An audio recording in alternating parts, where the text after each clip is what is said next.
Assalamualaikum warahmatullahi wabarakatuh. Yang terhormat Bapak Dr. Budi Manfaat MSI selaku dosen pengampu mata kuliah Metodologi Penelitian. Pada kesempatan kali ini, saya Iis Isnaini dengan NIM 2008105086 dari kelas 5C akan mempresentasikan hasil proposal penelitian saya yang berjudul Analisis Tingkat Miskonsepsi Matematika Siswa Ditinjau dari Gaya Kognitif. Pada pembahasan kali ini ada beberapa hal. Yang pertama ada latar belakang, kemudian pernyataan masalah, berikutnya ada pertanyaan penelitian, relevansi dan pentingnya penelitian, kemudian tinjauan konseptual, tinjauan teori, penelitian terdahulu, kerangka pikir, hipotesis, serta metode penelitian dan referensi. Langsung saja. Nah, untuk yang pertama adalah latar belakang dari proposal penelitian saya, yaitu analisis tingkat miskonsepsi matematika siswa yang ditinjau dari gaya kognitif. Hal yang melatar belakangi untuk melakukan penelitian ini adalah karena terjadinya pandemi coronavirus atau COVID-19 yang menyebabkan perubahan teknis pembelajaran yang semula adalah konvensional menjadi daring sesuai dengan Surat Edaran Mendikbud Nomor 4 Tahun 2020 tentang pelaksanaan kebijakan pendidikan dalam masa darurat penyebaran coronavirus yang tertanggal 24 Maret 2020 bahwa pelaksanaan kebijakan pendidikan dilakukan menggunakan pembelajaran daring atau online class. Nah, pembelajaran daring ini tentunya memiliki banyak kekurangan yang mengakibatkan sistem pembelajaran kurang efektif. Salah satu hal yang menjadi akibat dari pelaksanaan pembelajaran daring adalah terjadinya learning loss sesuai dengan yang dijelaskan forum The Education and Development Forum yang menyatakan bahwa learning loss adalah suatu kondisi ketika siswa kehilangan ilmu pengetahuan serta keterampilannya, baik secara general maupun secara khusus, serta siswa mengalami penurunan secara akademis. Berdasarkan Sekretaris Jenderal Federasi Serikat Guru Indonesia, Bapak Heru Purnomo, yang menyatakan bahwa selama pandemi sekolah hanya mampu mengejar 5 bab dalam satu mata pelajaran, yang mana seharusnya terdapat 12 bab yang harus disampaikan. Dengan adanya kemunduran belajar yang dialami siswa, artinya tingkat pemahaman siswa terhadap materi yang disampaikan sangat rendah. Selain itu, karakteristik pembelajaran matematika yang mana pembelajaran tersebut objeknya bersifat abstrak dan kompleks, dan juga matematika adalah suatu disiplin ilmu yang mempelajari tentang logika, sehingga susunan matematika itu harus bersifat hierarkis dan sistematis, dan juga terstruktur dari konsep dasar dari materi prasyarat sampai materi berikutnya. Nah, berdasarkan karakteristik tersebut, matematika harus disampaikan dengan pembelajaran yang mendetail. Nah, karena kondisi pandemi yang melanda beberapa tahun ke belakang, akhirnya menambah deretan hambatan dalam mempelajari matematik. Hal itulah yang menyebabkan alasan terbesar siswa mengalami miskonsepsi atau kegagalan dalam memahami konsep matematis. Siswa dianggap mengalami miskonsepsi apabila konsep yang dipahami peserta didik tidak sesuai dengan konsep para ahli di bidang tersebut. Seperti yang disampaikan oleh Timson dan Logu tahun 2006 yang menyatakan bahwa miskonsepsi adalah sebuah kesalahan dalam memahami ide atau konsep yang dibangun berdasarkan pengalaman siswa. Dikutip dari Oxford Learning Pocket Dictionary versi keempat yang menyatakan bahwa miskonsepsi adalah miskonsepsi itu mencakup pemahaman atau pemikiran yang tidak berlandaskan pada informasi yang tepat. Kemudian selain alasan tadi, miskonsepsi juga terjadi dari beberapa faktor, baik eksternal maupun internal.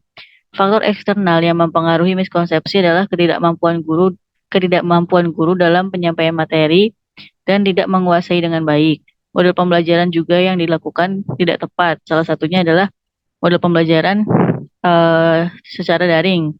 Kemudian keterbatasan dalam berkomunikasi akibat pembelajaran jarak jauh. Sedangkan untuk faktor internal yang dapat mempengaruhi Miskonsepsi siswa adalah cara berpikir siswa tersebut untuk memperoleh informasi dan merespon informasi yang mereka dapatkan. Sedangkan miskonsepsi ini dapat dinyatakan sebagai struktur kognitif yang ada dalam diri siswa yang melekat kuat pada pemahaman siswa, yang ternyata menyimpang dari konsep yang telah dikemukakan para ahli. Artinya dengan itu, miskonsepsi sangat berkaitan dengan gaya kognitif yang dimiliki masing-masing individu. Gaya kognitif adalah karakteristik setiap individu yang mempengaruhi seseorang dalam merespon dan menerima situasi berbeda. Artinya gaya kognitif ini adalah salah satu ciri khas dari setiap individu untuk mengingat, untuk mengingat, memecahkan masalah, memanfaatkan, memecahkan masalah, berpikir, membuat keputusan, mengorganisasi, dan memproses informasi yang konsisten dan berkelanjutan. Sehingga dengan adanya pandemi COVID yang menyebabkan teknis pembelajaran menjadi daring, dan menambah hambatan-hambatan untuk mempelajari matematika dengan karakteristik yang sulit, maka besar kemungkinan bahwa siswa mengalami miskonsepsi, dan di mana miskonsepsi ini didukung oleh fungsi kognitif setiap individu. Itu ada latar belakang dari proposal penelitian kali ini. Kemudian untuk pernyataan masalahnya itu pembelajaran matematika yang memiliki karakteristik yang abstrak dan kompleks yang mengharuskan penyampaiannya itu secara mendetail dan perlahan agar siswa dapat memastikan siswa paham dengan setiap materinya. Namun kemampuan siswa dalam memproses dan menerima informasi dipengaruhi oleh fungsi kognitif masing-masing. Terlebih lagi kegiatan pembelajaran yang sempat dilaksanakan secara daring akibat pandemi menjadikan siswa semakin kesulitan dalam memahami materi. Dengan demikian, siswa berpotensi dalam mengalami miskonsepsi matematis yang dipengaruhi fungsi kognitif dalam menerima dan merespon informasi. Intinya pembelajaran matematika yang abstrak ini itu harus disampaikan dengan detail dan perlahan agar setiap siswa itu paham. Namun karena adanya pandemi yang mengakibatkan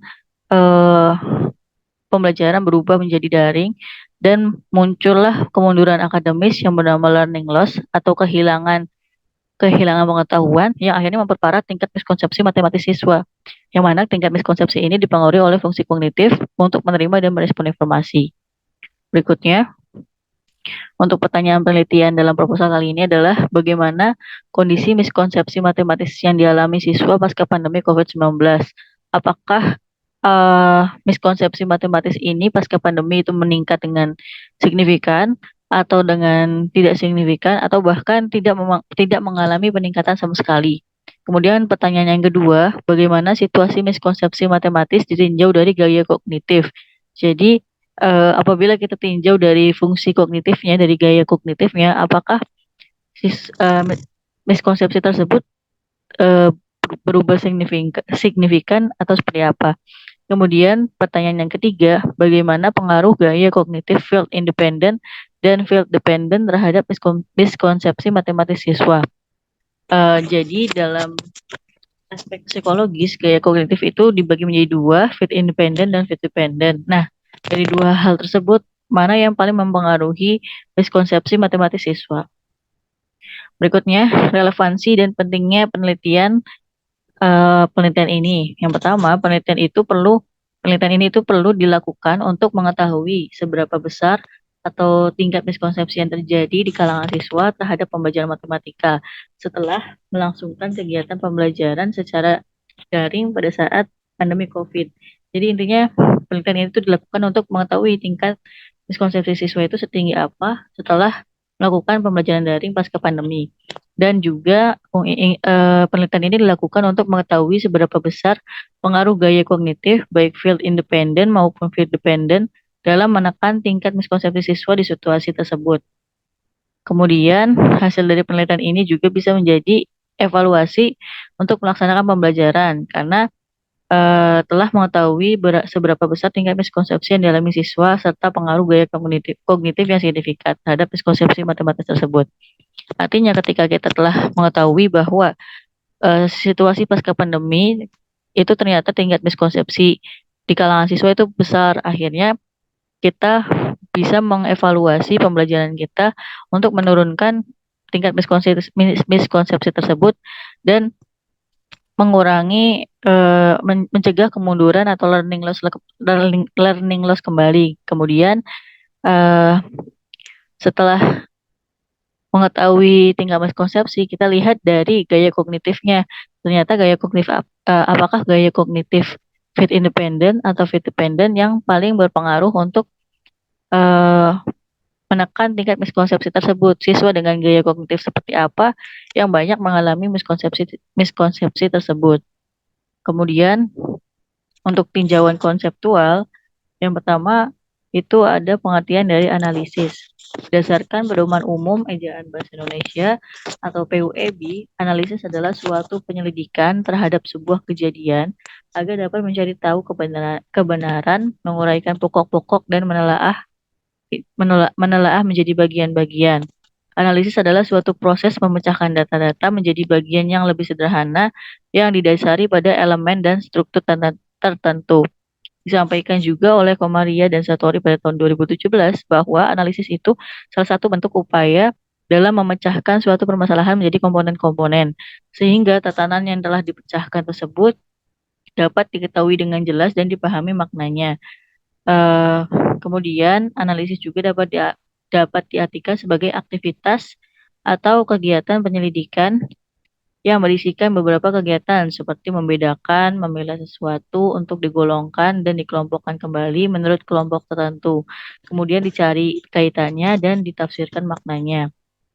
Nah, dalam melakukan analisis ini memerlukan kemampuan kreativitas dan intelektual yang cukup tinggi. Setiap peneliti akan menemukan jenis metode yang sesuai dengan penelitiannya masing-masing. Karena data yang sama dapat dikelompokkan dan diinterpretasikan berbeda walaupun datanya sama itu dapat diinterpretasikan berdasarkan penelitian masing-masing bergantung pada peneliti itu sendiri. Kemudian analisis juga dapat membantu suatu individu untuk memiliki pemahaman yang komprehensif serta menjunjung integritas bagian-bagian tersebut. Dengan demikian dapat disimpulkan bahwa analisis adalah penyelidikan terhadap suatu peristiwa untuk mengetahui kebenaran, menguraikan pokok-pokok dan menelaah menjadi suatu bagian serta dapat dipahami maknanya lebih mendalam dan mendetail. Kemudian tinjauan konseptual yang kedua itu tentang miskonsepsi matematika siswa. Matematika adalah suatu ilmu yang menjadi acuan untuk ilmu alam lainnya. Penyampaian matematika itu dilakukan secara kronologis, tahap demi tahap. Dimulai dari hal yang konkret, semi-konkret, sampai kepada hal yang abstrak.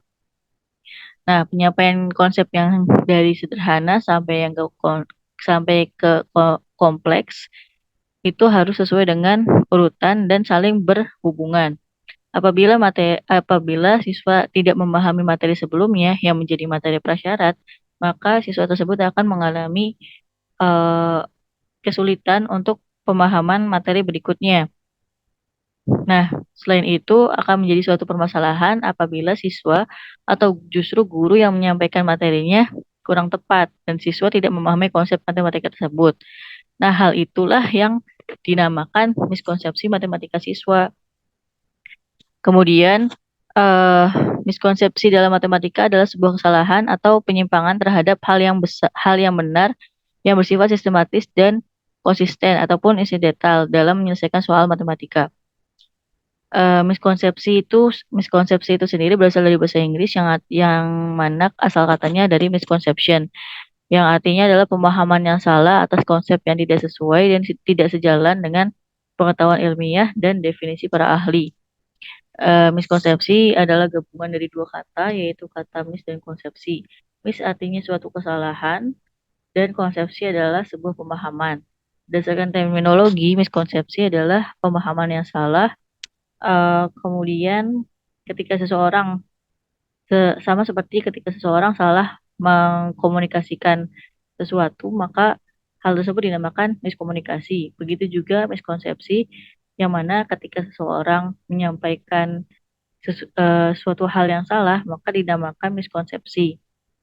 Berikutnya, berdasarkan etimologi, Miskonsepsi adalah pemahaman yang salah terhadap suatu konsep pengetahuan yang tidak sesuai dengan para ahli, akibat pemahaman dasar yang dimiliki orang tersebut. Eh, Suparno pada tahun 2013 mengungkapkan bahwa miskonsepsi adalah pemahaman yang salah atas konsep yang tidak sesuai dan tidak sejalan dengan pengetahuan ilmiah. Dan tidak hanya pemahaman yang salah, akan tetapi miskonsepsi itu dilakukan ketika siswa melakukan hal-hal yang tidak sesuai dengan kesepakatan para ahli dalam bidang tersebut.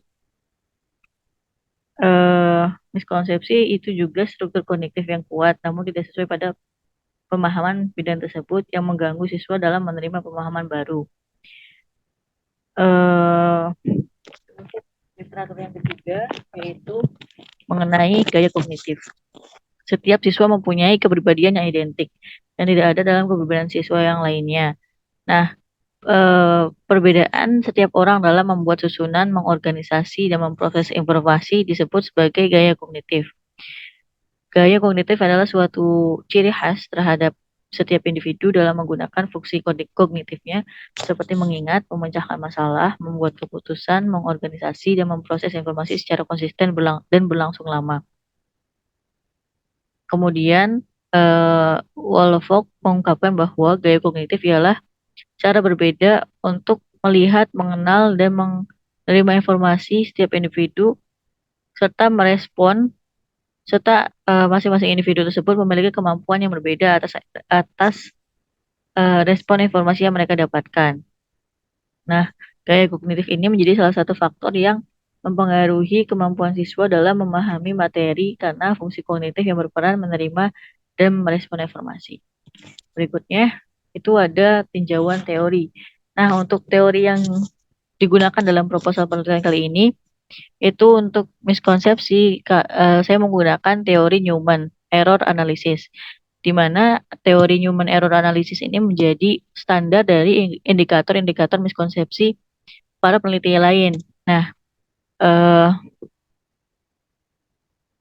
miskonsepsi dari Newman Error Analysis ini menyediakan kerangka kerja untuk mempertimbangkan alasan yang mendasari kesulitan dan proses belajar siswa, serta membantu guru untuk menentukan letak kesalahan pemahaman siswa dan menentukan strategi untuk pengajaran yang efektif dan cara mengatasinya.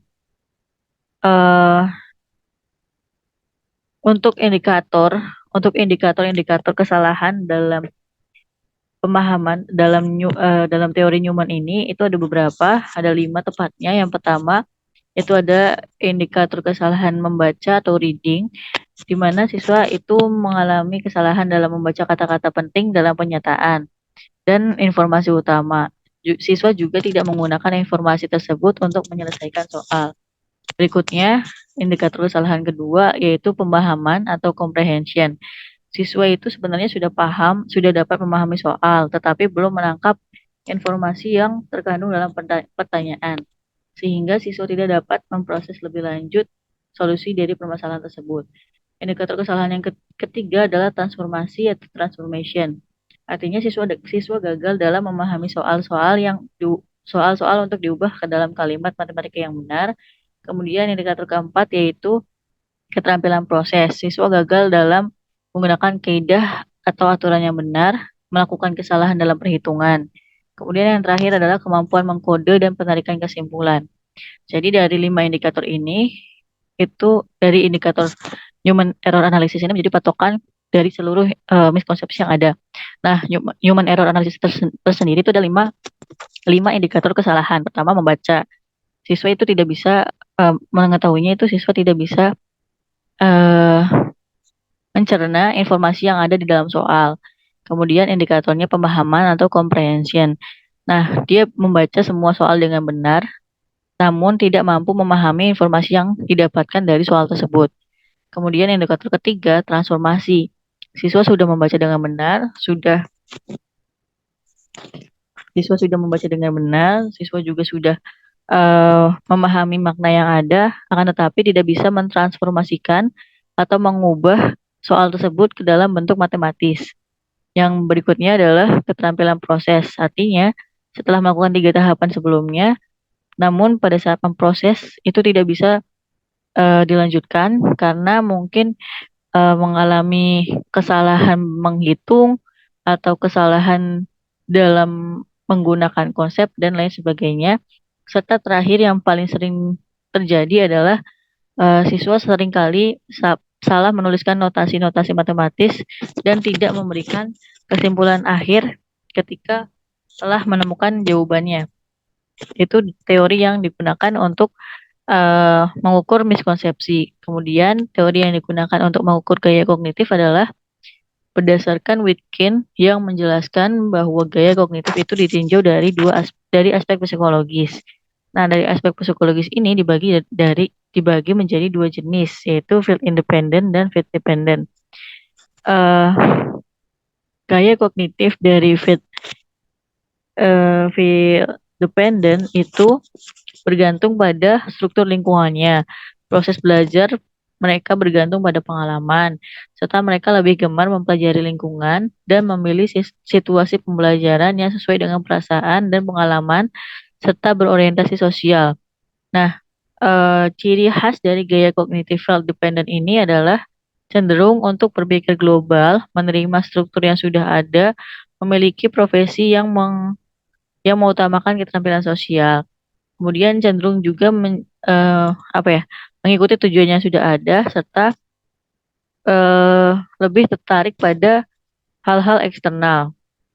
Sehingga dapat disimpulkan bahwa gaya kognitif field dependent ini lebih mengutamakan pengaruh lingkungannya dan berpikiran cenderung global serta tidak memiliki analisis yang sistematis dan lebih tertarik pada ilmu-ilmu sosial. Sedangkan gaya kognitif field independent adalah gaya kognitif yang dimiliki individu dengan karakteristik yang mampu menganalisis objek secara terpisah dari lingkungannya, serta dapat mengorganisir objek-objek tersebut dan lebih cenderung merespon dengan baik dan independen, serta motivasi belajar mereka tumbuh dari dalam diri sendiri bukan dari faktor eksternal. Sehingga gaya kognitif independen lebih cenderung tidak terpengaruh dari lingkungan dan sekitarnya. Serta gaya kognitif ini mampu menganalisis informasi secara individual dan lebih sistematis dalam menerima informasi. Oleh karena itu, seorang dengan gaya kognitif field independent cenderung lebih analitis terhadap segala hal. Berikutnya, ada beberapa penelitian terdahulu yang telah dilakukan mengenai miskonsepsi yang ditinjau dari gaya kognitif. Yang pertama, penelitian yang dilakukan oleh Firdaus pada tahun 2021 terkait analisis kesalahan berdasarkan teori Newman dalam menyelesaikan masalah luas dan keliling bidang datar. Penelitian tersebut mendapatkan hasil bahwa mahasiswa melakukan kesalahan memahami masalah sebesar 24%, mentransformasikan masalah sebesar 54,67%, kesalahan dalam memproses sebesar 88%, dan kesalahan dalam penarikan kesimpulan sebesar 89,33%. Berikutnya, penelitian yang dilakukan oleh Diah Prihastuti pada tahun 2018 yang membahas terkait analisis miskonsepsi siswa dalam menyelesaikan soal barisan dan deret berdasarkan CRI yang ditinjau dari gaya kognitif. Penelitian tersebut mendapatkan hasil bahwa siswa mengalami miskonsepsi dengan rincian persentase tertinggi, yaitu miskonsepsi konsep sebesar atau pemahaman sebesar 9,3%, atau sebanyak 19 siswa mengalami miskonsepsi konsep. Dan jika ditinjau dari gaya kognitifnya, itu menunjukkan bahwa gaya kognitif siswa yang field independent lebih sedikit dibandingkan dengan siswa gaya kognitif field dependent. Kemudian penelitian yang dilakukan oleh Indriwati tahun 2021 tentang analisis miskonsepsi matematika siswa ditinjau dari gaya kognitif field independent yang mendapatkan hasil bahwa siswa memiliki gaya kognitif field independent itu memiliki miskonsepsi yang rendah. Artinya kemampuan matematisnya tinggi, sehingga siswa mampu menyatakan ulang konsep bangun data dengan benar dan dapat merepresentasikan soal dalam bentuk gambar dengan benar, detail, dan rapi. Dari beberapa studi tersebut mendapatkan hasil banyak siswa yang mengalami miskonsepsi dari berbagai indikator, dan siswa dengan gaya kognitif field independent lebih sedikit mengalami miskonsepsi. Namun hal tersebut terjadi ketika sebelum pandemi dan sedang pandemi. Oleh karena itu saya dalam penelitian ini ingin mengetahui kondisi miskonsepsi siswa yang ditinjau dari gaya kognitif pasca pandemi. Berikutnya, untuk kerangka pikir pada proposal penelitian kali ini, karena miskonsepsi tadi diklasifikasikan dari 5 indikator, membaca pemahaman transformasi dan proses serta kesimpulan, di mana kelima indikator ini itu dipengaruhi oleh yang namanya gaya kognitif. Nah, dari gaya kognitif ini ternyata dibagi menjadi dua berdasarkan aspek psikologis, yaitu feel independent dan feel dependent. Oleh karena itu, kita ingin mengetahui seberapa besar tingkat miskonsepsi ini yang dipengaruhi oleh gaya kognitif. Dari kelima indikator ini, kita ingin mengetahui mana indikator yang paling banyak dialami oleh siswa, kemudian mana gaya kognitif yang paling sedikit mengalami miskonsepsi.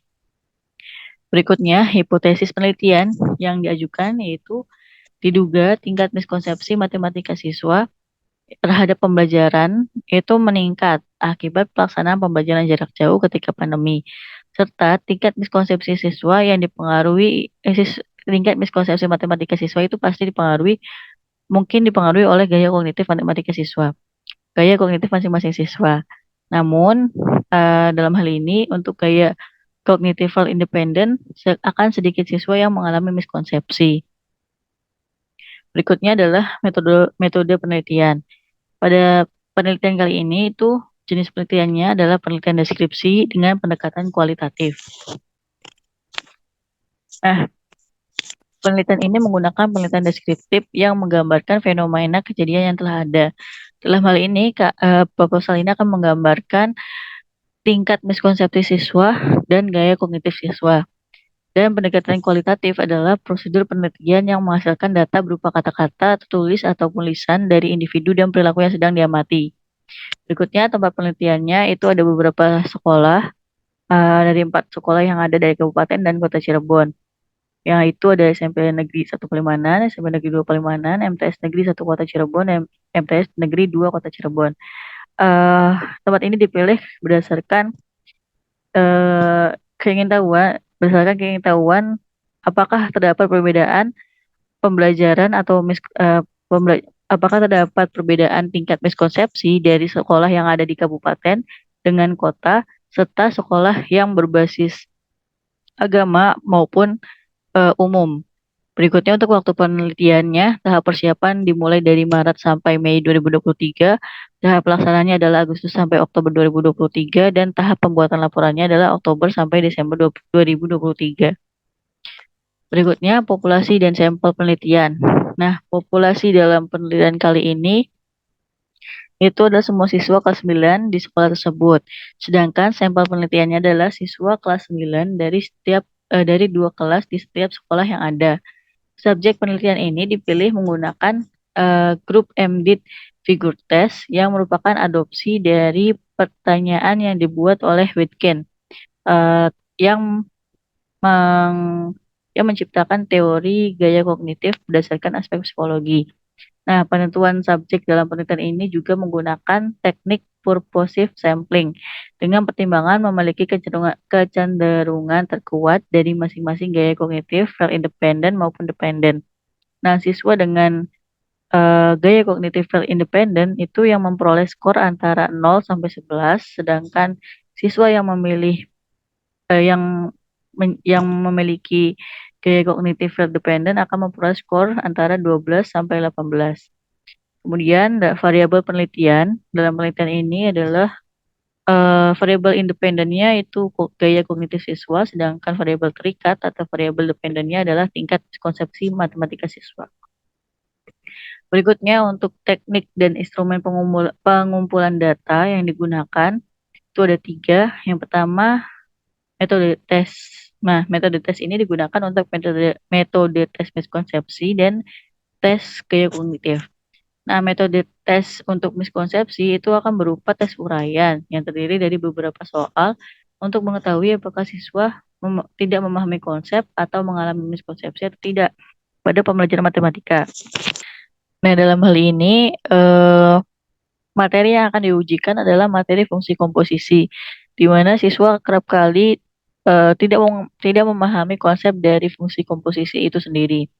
Kemudian untuk menguji gaya kognitif siswa untuk mengukurnya itu menggunakan metode tes yang dikembangkan oleh Witkin, yaitu tes Group Embedded Figure Test atau GAFT.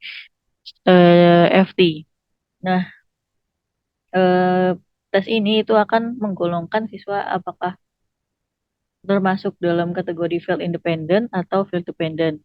Dan terakhir adalah dokumentasi, di mana dokumentasi yang digunakan dalam penelitian kali ini itu berupa artikel, buku, karya tulis, objek tertentu seperti data-data, tempat, foto, saat pengambilan data, dan hal-hal lainnya yang berkaitan dengan informasi yang sedang diangkat. Kemudian untuk teknik analisis data ada 3 ya. Pertama reduksi data, penyajian data, serta kesimpulan. Nah, reduksi data itu proses memilih, memusatkan fokus pada penyederhanaan, pengabstrakan, dan transformasi data mentah yang muncul dari catatan data tulis di lapangan. Kemudian penyajian data itu bisa disajikan informasi yang ada itu dengan menggunakan uraian singkat, bagan, flowchart, dan lain-lain. Kemudian yang analisis data terakhir adalah kesimpulan, yang akan menarik kesimpulan dari data-data yang diperoleh untuk mencari makna dan hubungannya, ataupun kesamaan, ataupun perbedaan.